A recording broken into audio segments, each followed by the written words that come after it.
안녕하세요. 저는 컴퓨터 교육 전공으로 박사과정 중에 있는 안드카입니다. 괴델 애셔 바흐라는 책의 서론 부분을 맡아서 발표하게 되었습니다. 전혀 관련이 없을 것 같은 세 사람이 어떤 주제로 함께 묶여져 있는지, 그리고 그 주제가 왜 영원한 황금 노끈이라고 표현되는지 지금부터 함께 살펴보겠습니다. 첫 번째 영상의 제목을 이상한 고리라고 지었습니다. 이것은 괴델 애셔바흐의 작품들 속에서 찾을 수 있는 공통점을 지칭하는 것인데요. 이 책을 관통하는 중요한 주제로서 독자들이 알아내야 하는 가장 중요한 과업이라고 생각합니다. 그럼 첫 번째 이상한 고리를 함께 살펴보겠습니다. 제일 먼저 바흐입니다. 바흐는 카논 형식의 음악을 많이 작곡하였는데요. 여기서 카논이란 하나의 주제를 스스로에게 다시 적용하는 것을 뜻합니다. 이때 주제는 몇 마디로 구성된 일정 부분 정도로 생각하면 되는데요. 즉, 동일한 구성이 반복되는 돌림 노래를 카논이라고 이해하시면 됩니다. 돌림 노래라고 하면 초등학교 시절 불렀던 동네 한바퀴가 떠오르실 수도 있을 텐데요. 기억나시는지 모르겠습니다. 동네 한바퀴. 다 같이 놀자, 동네 한바퀴. 이 노래를 여러 친구들이 시간차를 두고 이렇게 함께 불렀던 그런 기억이 있습니다. 네, 그것이 바로 돌림 노래였던 것이죠. 이 카논이 이런 돌림 노래의 형식을 띠고 있다라는 뜻입니다. 어, 이게 이제 결국 말씀을 드리자면 여러 파트가 시간을 두고 같은 노래를 부르는 것인데요. 지금 화면에서 보시는 것처럼 파트 1이 ABC를 부를 때 파트 2가 파트 1의 B 부분에서 A가 시작이 되는 것이고요. 그죠? 그리고 파트 3이 파트 1의 C 부분, 파트 2의 B 부분일 때 파트 3이 A 부분으로 시작을 하는 것입니다. 시작되는 그 위치, 타이밍은 달라도 결국 연주되는 곡의 주제는 이렇게 같다는 것을 확인할 수 있습니다. 이렇게 서로 다른 파트가 시간 차이를 두고 앞선 파트를 그대로 모방하는 형식이 바로 카논입니다. 다들 캐논 변주곡이라는 제목의 곡을 들어보셨을 텐데요. 이건 유명한 곡이잖아요. 여기서 캐논이 바로 지금 설명드리고 있는 카논을 의미합니다. 그렇다면 캐논 변주곡도 돌림 노래일까요? 지금부터 한번 들어보겠습니다.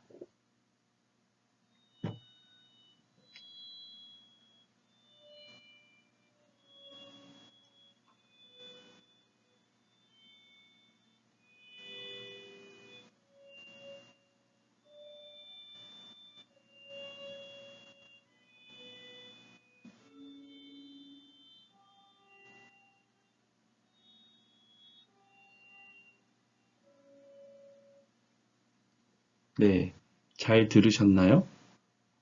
저는 캐논 변주곡을 돌림 노래라고 생각하지 못했었는데 이번에 다시 들어보니 뒤에 나오는 파트가 앞에 파트를 따라하면서 진행되는 돌림 노래가 맞다는 것을 알 수 있었습니다.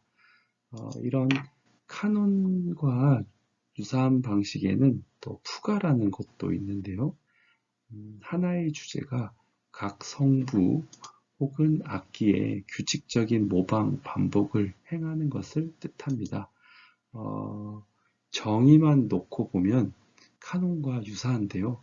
카논에서는 뒤에 나오는 파트가 앞선 파트의 조성과 동일한 조성으로 모방하도록 한 것에 비해 푸가에서는 다른 조성으로 모방하도록 함으로써 카논보다 덜 엄격한 형식을 취하게 되고요. 이것은 감정이나 예술성을 자유롭게 표현할 수 있도록 하는 결과를 또 낳게 만드는 것이죠. 이렇게 카논과 푸가는 공통점과 차이점이 있습니다. 바흐가 작곡한 카논 중에서는 무한히 상승하는 카논이라는 것이 있는데요. 여기서 무한히 상승한다는 것은 연속적인 전조를 통해서 점점 조성이 올라간다는 것을 의미합니다. 즉, 출발 당시의 조와 멀어진다는 것이죠. 그러니까 출발 당시에는 어떤 특정 조였다면, 예를 들어 C 장조였다면 연주가 되면서 계속 전조가 이루어지고요. 그 전조가 이루어질수록 원래 시작했던 그 장조와는 다른 조가 연주가 된다는 뜻이죠. 그러면 결국 이게 뭐 이상한 고리라고 표현할 수 있을지, 혹은 이것을 왜 무한히 상승하는 것이라고 표현을 했는지는 이런 설명으로, 이런 것으로 설명을 할 수 있을 것 같습니다. 이 책에서는 이 바흐의 작품을 이렇게 평가를 하고 있는데요. 6번의 전조를 통해 다시 원래의 조로 복귀한다.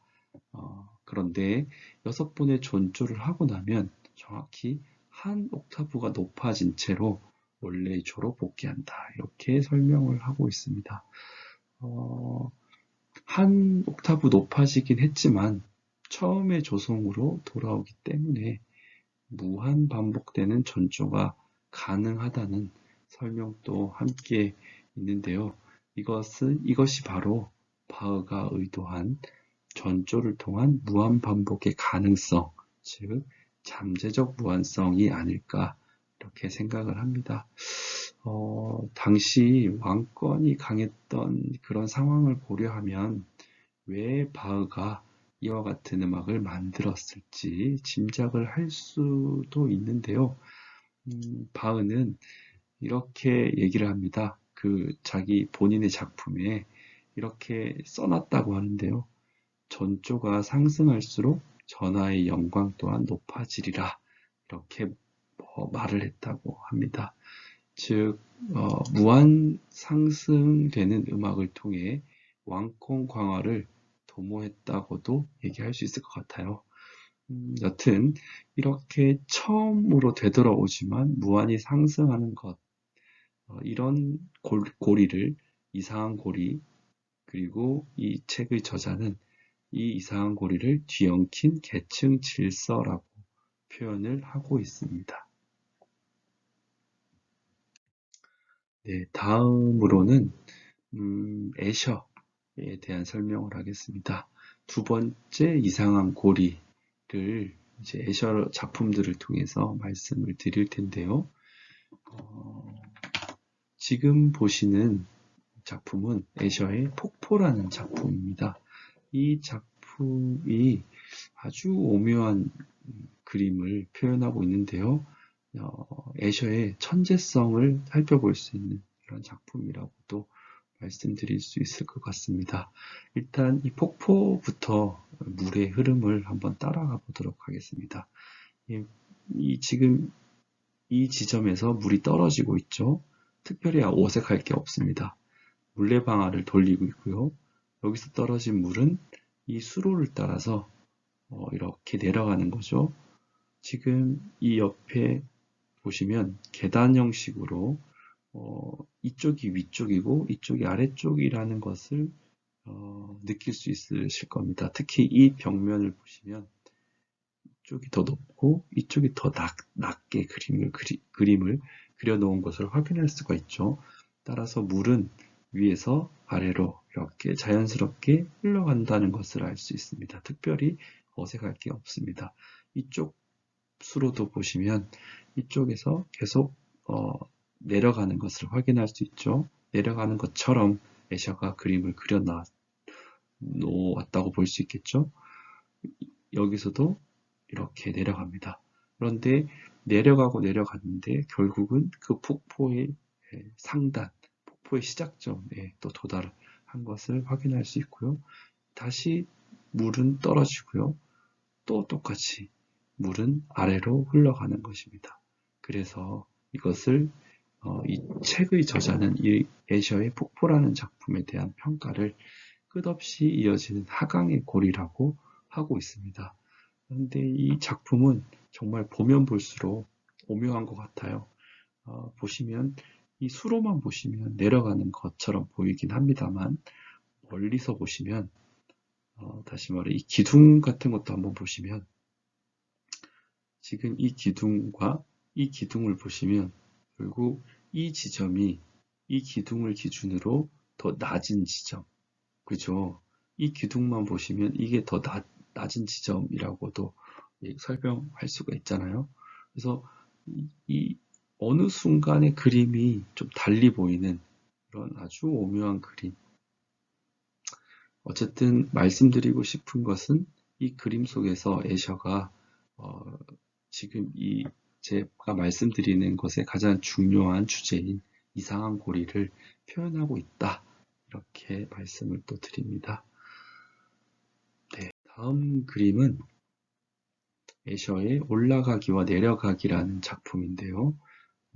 건물의 옥상에 있는 계단을 걷고 있는 수도승을 한번 보시면 끝없이 이렇게 이쪽 수도승들이죠. 내려가고 있는 것을 볼 수 있습니다. 이 지금 제가 가리키고 있는 마우스 포인터를 따라서 이 수도승들의 움직임을 따라가 보면 특별히 어색할 게 없습니다. 끊임없이 내려가고 있어요. 반대로 이렇게 반대편에 있는 수도승들은 끊임없이 이렇게 올라가고 있는 것을 확인할 수 있죠. 그림을 도대체 어떻게 그리면 이렇게 그릴 수 있는지 잘 모르겠습니다만 어쨌든 지금 이 그림이 보여주는 대로 우리가 시선을 쫓아가면 이렇게 끊임없이 올라가거나 끊임없이 내려가고 있는 것을 알 수 있는 것이죠. 특정 지점을 기준으로 이제 올라가거나 내려가는 것을 이렇게 시도를 해보지만 결국은 또 제자리로 돌아오는 것을 알 수가 있는 것이죠. 그래서 이것을 또 하나의 이상한 고리라고도 설명을 드릴 수 있을 것 같습니다. 정말 애셔의 작품은 보면 볼수록 신기한 것 같습니다. 다음 작품은 손을 그리는 손이라는 작품인데요. 예를 들어 아래쪽에 있는 손부터 말씀을 드리면 아래쪽에 있는 손이 위쪽에 있는 손을 그리고 있습니다. 위쪽에 있는 손을 그리고 있는데 그려지고 있는 이 손은 다시 아래쪽에 있는 손을 그리고 있는 것이죠. 사실 아래쪽에 있는 손이 그려져 있어야 위쪽 손도 그려질 수가 있는 것이고요. 위쪽 손이 그려져 있어야 아래쪽 손도 아래쪽 손도 그려질 수 있는 것이라는 것을 생각을 해본다면 이 손을 그리는 손이라는 이 작품도 굉장히 이상한 고리, 특히 두 개의 단계, 그죠? 전제 조건이 두 개인 이 두 개의 단계의 이상한 고리라고 설명을 할 수가 있을 것 같습니다. 이 작품도 처음에는 그냥 그런 작품인가 싶지만 가만히 생각해 보면서 보다 보면 머리가 아플 정도로 되게 신기하고 오묘한 작품이라고 말씀드릴 수가 있을 것 같습니다. 둘 중에 어떤 손이 먼저일까요? 그것까지도 생각해 보면 더 머리가 아플 것 같습니다. 어쨌든 여기서도 이상한 고리를 발견할 수 있었습니다.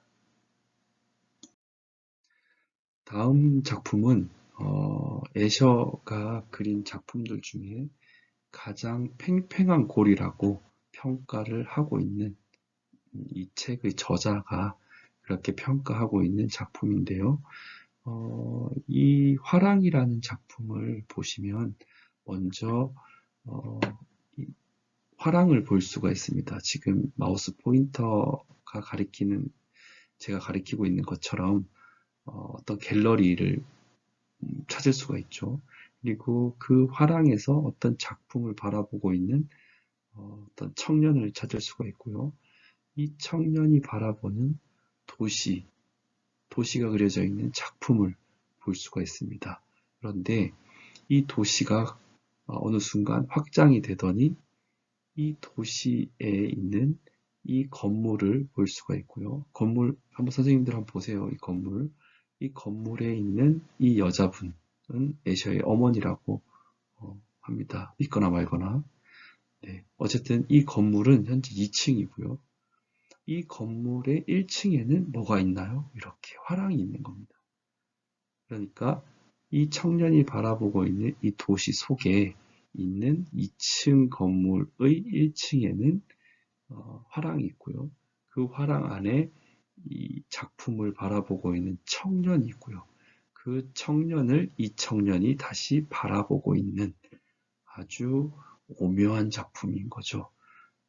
그런 의미에서 청년이 바라보고 있는 도시 안에 있는 화랑 안에 있는 청년, 이상한 고리가 맞죠.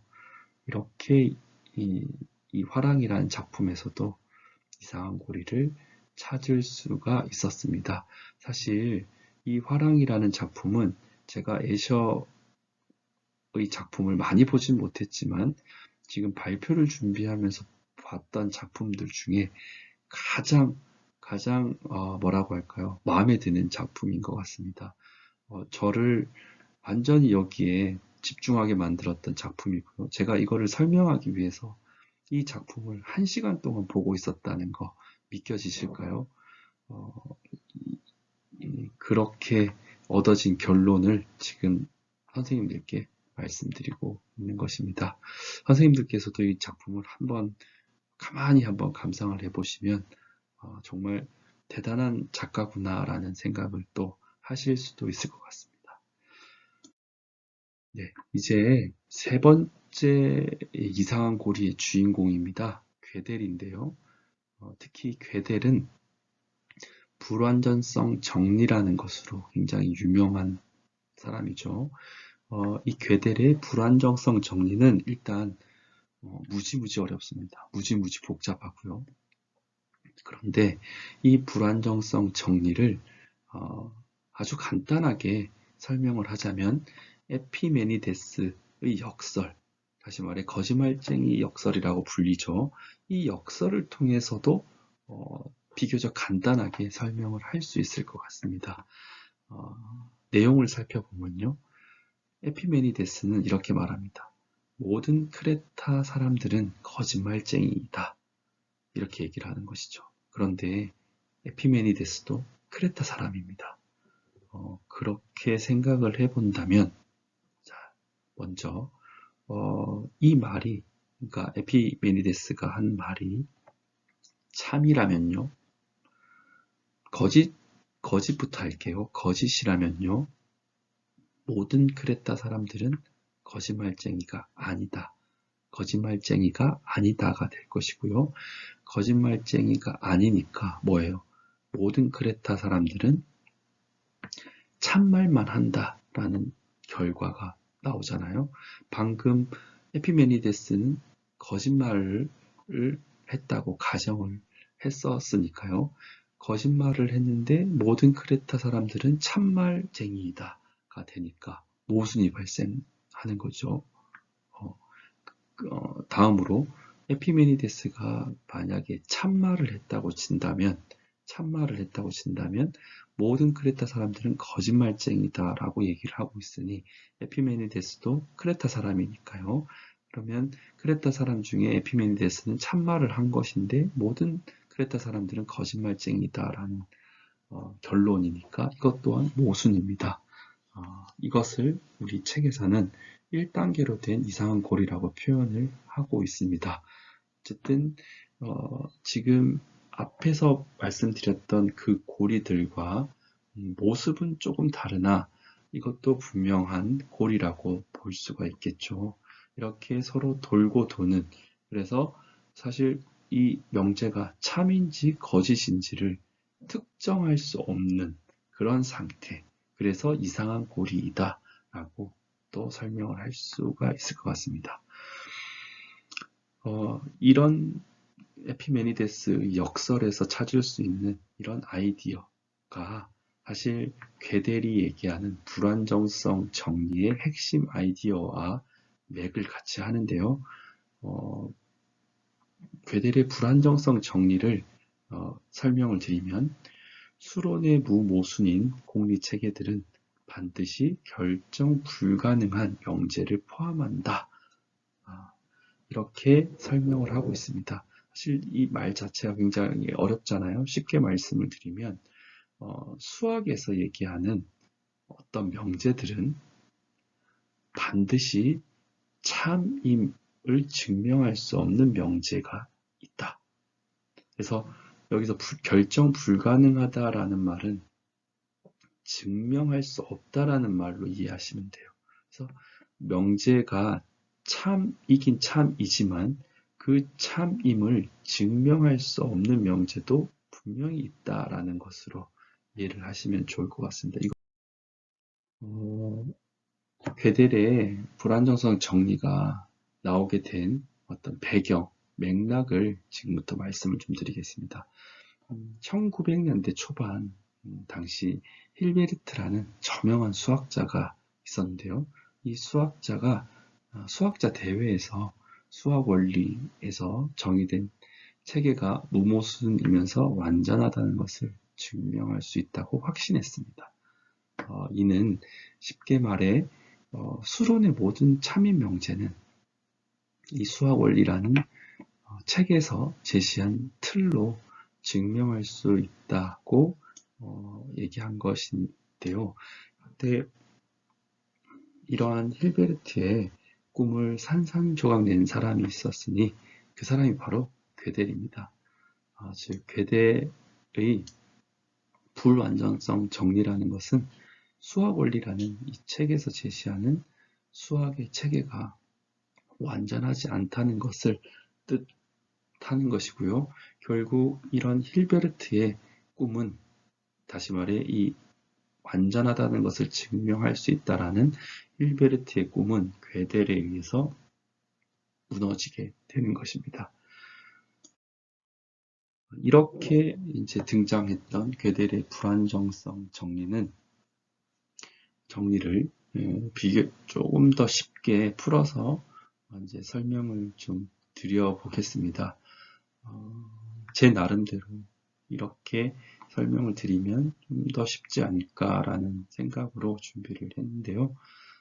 만약에 P라는 명제가 있다고 가정을 하고 그 P라는 명제의 내용은 P는 P가 참임을 증명할 수 없다라는 명제로 정의를 한다고 했을 때 만일 P가 거짓 명제라면 그렇다면 P는 P가 참임을 증명할 수 없다가 거짓일 테니까요. P는 P가 참임을 증명할 수 있다가 될 것이고요. 그러면 P가 거짓이라고 했음에도 불구하고 P가 참임을 증명할 수 있다라는 뜻이 되므로 그것은 모순입니다. 그죠? 그리고 만약에 P가 참이라고 가정을 해본다면요. 이 명제가 참이라면 참임을 증명할 수 없다라는 결과가 도출되니까 결국은 1번의 경우는 모순이니까 거론할 가치가 없고요. 2번은 모순은 아니잖아요. 모순은 아니니까 2번이 정답이라고 얘기할 수가 있겠죠. 그래서 그 정답의 결과는 결국 참임을 증명할 수 없다라는 결론으로 도출이 됩니다. 결국 힐베르트가 꿈꿨던 그 수론의 체계 내에서 무모순적인 모든 것들은 전부 다 증명할 수 있다라는 그 힐베르트의 프로그램을 괴델의 이런 식의 불안정성 정리로 깨버린다는 거죠. 그리고 참이긴 참이라도 그것이 왜 참인지 증명할 수 없는 명제가 반드시 존재한다는 것이니까요. 자, 이렇게 괴델의 불안정성 정리를 설명을 드렸는데 여러 선생님들께서는 어떻게 들으셨는지 잘 모르겠습니다. 이번 영상은 여기까지만 말씀을 드리고요. 다음 영상에서는 괴델의 불안정성 정리를 사실 괴델이 직접 설명했던 방식으로 한번 말씀을 드릴까 합니다. 네. 끝까지 경청해 주셔서 감사합니다. 다음 영상에서 다시 인사드리겠습니다.